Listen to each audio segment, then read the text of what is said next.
Então Jesus disse: Tendes aqui algumas coisas para comer?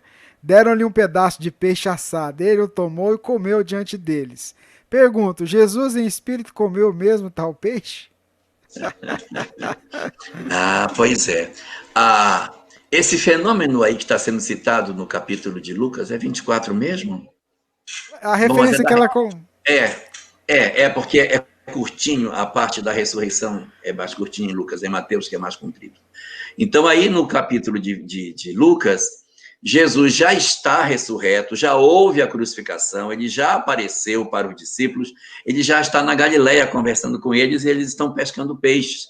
Aí ele diz, joga a rede para o outro lado, aí que eles reconhecem que era Jesus, largam as redes e saem correndo ao encontro dele que estava na praia.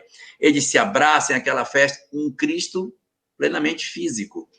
E aí, então, depois desse momento, eles se sentam e aí ele pergunta: que tendes para aí alguma coisa para comer? Veja que é ele que provoca a pergunta. Não são as pessoas que dizem, Senhor, coma um peixe, aí pô, então vou comer. Não. As pessoas é que vêm e dizem, e ele que vai e diz, o que você tem para comer?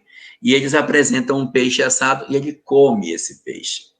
Aí você pergunta, ele comeu mesmo esse peixe? A grande pergunta é, por que ele pergunta, uma vez que ele já não era mais espírito? Por que ele pergunta isso? Porque se ele for um espírito, ele precisa comer. Qual a razão dessa pergunta? E talvez a resposta da sua pergunta esteja na pergunta de Jesus e não na resposta das pessoas. Por que Jesus perguntou isso? Observe como existe uma mudança de comportamento dos discípulos entre antes e depois da ressurreição.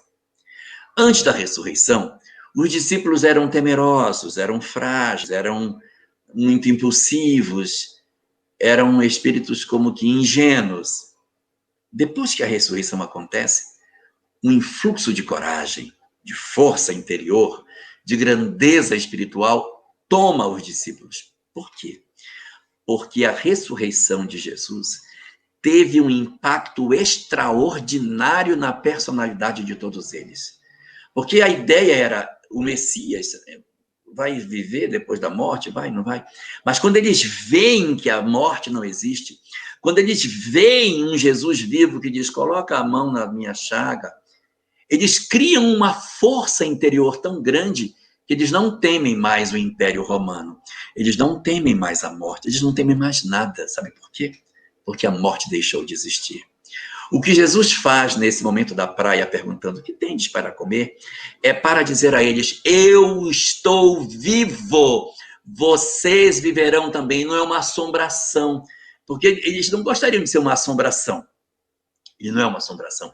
Ele senta com eles na praia, ele come. Então, assim, existe vida após a morte, sim. O objetivo era esse.